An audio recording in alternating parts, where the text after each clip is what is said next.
الحمد لله رب العالمين والعاقبة للمتقين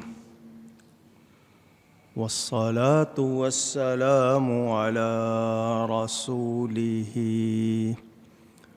سيد المرسلين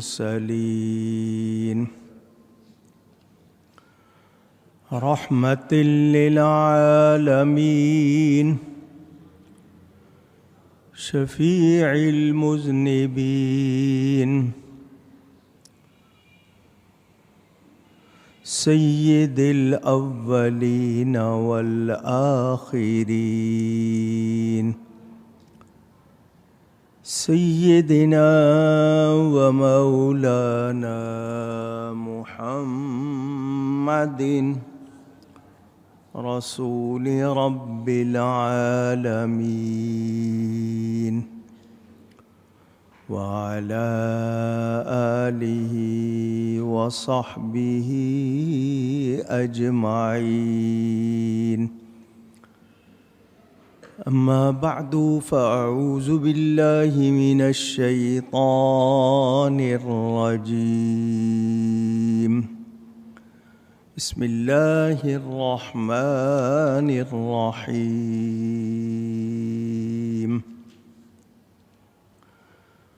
وإنه لتنزيل رب العالمين نزل به الروح الأمين على قلبك لتكون من المنذرين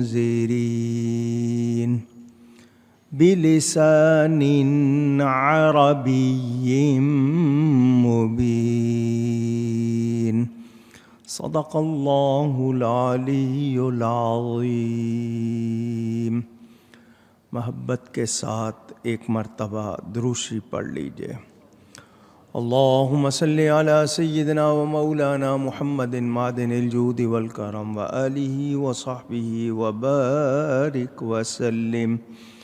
الصلاة والسلام علیک یا رسول اللہ.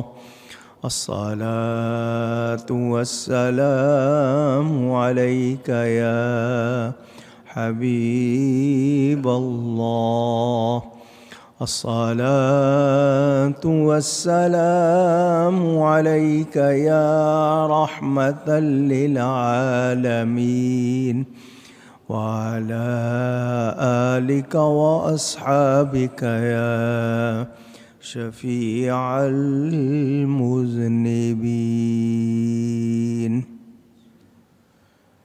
حمد و صلات کے بعد قرآن کریم کی سورۃ الشعراء کا بیان آپ سن رہے ہیں. قرآن کریم کا ہی ذکر ہے. کچھ باتیں گزشتہ جمعے کی تھیں انہی آیات کے حوالے سے. کچھ باتیں آج عرض کروں گا. اللہ تعالی مجھے حق بیان کرنے، ہم سب کو حق سن کر اس کو قبول کرنے، اس پر عمل کرنے اور اس پر قائم رہنے کی توفیق عطا فرمائے. اللہ تعالی نے اس قرآن کریم کو نازل فرمایا. روح الامین جبریل امین لے کر اترے. نبی پاک صلی اللہ علیہ وسلم کے دل پر نازل ہوا کہ وہ ڈر سنائیں، اور یہ قرآن روشن عربی زبان میں ہے. اس حوالے سے جو باتیں آپ سن چکے کہ قرآن کریم تھوڑا تھوڑا کر کے نازل ہوا. نبی پاک صلی اللہ علیہ وسلم کے قلب پر پورا اترا. جس آیت کے ظاہر کرنے کا وقت ہوتا جبریل امین آ کر وہ پڑھ دیتے، حضور آگے سنا دیتے. قرآن اللہ تعالیٰ کا کلام ہے، بے مثل ہے، بے مثال ہے، اس جیسا کوئی اور کلام نہیں ہے۔ نبی کریم صلی اللہ علیہ وآلہ وسلم کا یہ سب سے بڑا معجزہ ہے قرآن کریم۔ اس نے عاجز کر دیا ساری دنیا کو۔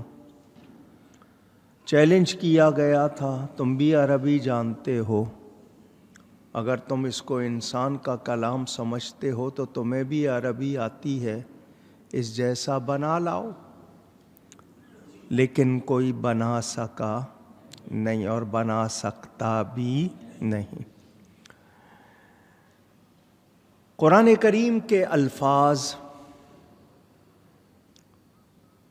اللہ تعالیٰ کی طرف سے ہیں، اس کی جو ترتیب ہمارے پاس ہے یہ توقیفی کہلاتی ہے۔ توقیفی کا مطلب اللہ کی طرف سے ہے، صحابہ نے نہیں لگائی، کسی اور نے نہیں لگائی۔ حضور صلی اللہ علیہ وسلم بتا دیتے تھے فلاں آیت فلاں کی بات، فلاں آیت فلاں کے بعد، تو اللہ کی طرف سے ہی اس کی ترتیب ہے۔ نزول اور ہے، ترتیب اور ہے۔ معانی قرآن کا نزول دل پر اور الفاظ قرآن کا نزول کانوں پر ہوا۔ نبی کریم صلی اللہ علیہ وسلم کیا کرنے لگے ہیں آپ؟ کنارے پہ چلے جاؤ۔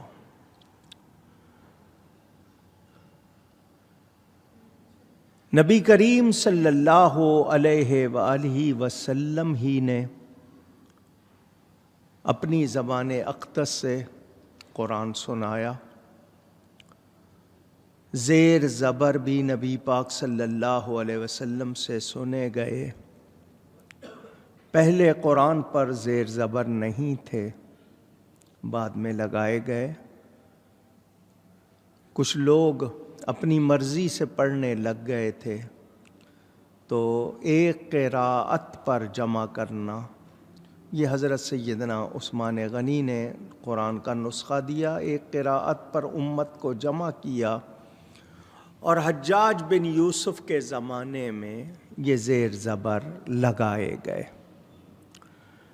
یہ نازل ہوا ہے نبی پاک صلی اللہ علیہ وسلم پر، تو جیسی سمجھ قرآن کی، فہم قرآن کی نبی پاک کو ہے، کسی اور کو ویسی ہو سکتی نہیں۔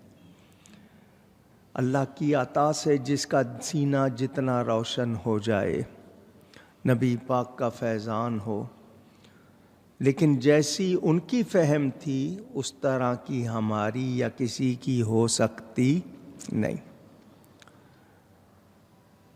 قرآن کریم عربی زبان میں ہے، اللہ ساری زبانیں جانتا ہے، مگر اس کو اپنے حبیب کی زبان پسند ہے۔ اہل عرب اپنی زبان پر بہت ناز کرتے تھے، اپنے مقابلے میں دوسروں کو گونگا کہتے تھے، تو ان کے سامنے یہ قرآن پڑھا گیا تو وہ اہل زبان جن کو اپنی زبان پر بڑا فخر تھا، وہ بھی عاجز ہو گئے، ان کو بھی ماننا پڑا کہ اس جیسا کوئی کلام نہیں ہے۔ قرآن کے الفاظ ہیں، اس کا ترجمہ قرآن نہیں ہوتا، وہ قرآن کا ترجمہ ہے، اس کو قرآن نہیں کہیں گے۔ اگر کوئی صرف کہے کہ جی میں ترجمے سے نماز پڑھ لوں، تو نماز ترجمے سے نہیں ہوگی، قرآن ہی پڑھنا ہوگا، اور یاد کر کے پڑھنا ہوگا، دیکھ کر نہیں پڑھنا۔ جو شخص پاک حالت میں نہیں، یعنی اس پر غسل واجب ہو، تو اس کو چاہیے کہ وہ قرآن نہ پڑھے۔ وضو نہیں ہے تو بھی نہ پڑھے، کوئی آیت کا کچھ حصہ یا کوئی الفاظ پڑھ لیے تو اور بات ہے، لیکن ترتیب سے کوئی سورت یا اس طرح قرآن نہ پڑھے۔ ہمیں ادب سکھایا گیا۔ ہم اگر بے وضو ہیں، پاک نہیں ہیں، اس قرآن کو چھو سکتے بھی نہیں۔ کچھ لوگ کہتے ہیں اس حالت میں کپڑے سے پکڑ سکتے ہیں، تو کپڑا بھی وہ جو لباس سے الگ ہو، آپ کے لباس کا حصہ نہ ہو، اس سے الگ کپڑا ہو، اس سے آپ پکڑ سکتے ہیں۔ قرآن وہی ہے جو جبریل امین لے کر آئے، نبی پاک پر نازل ہوا، اس کے سوا کوئی قرآن نہیں۔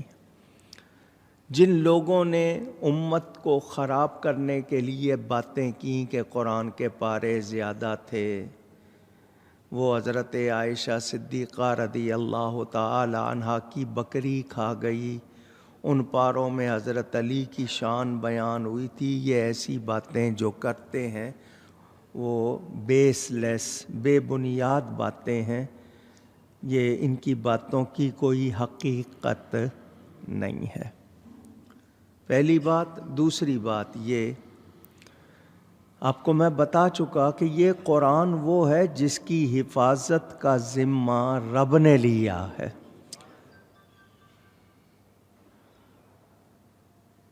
جس کو فون بجانا ہے بجا لے، میں اتنی دیر چپ ہو جاتا ہوں،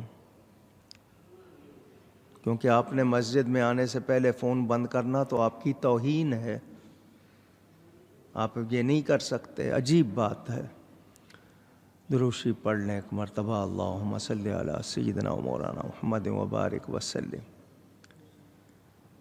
اللہ تعالیٰ نے حفاظت کا ذمہ لیا ہے، جب اللہ حفاظت کرے تو چوری ہو سکتی ہے؟ اونچی نہیں۔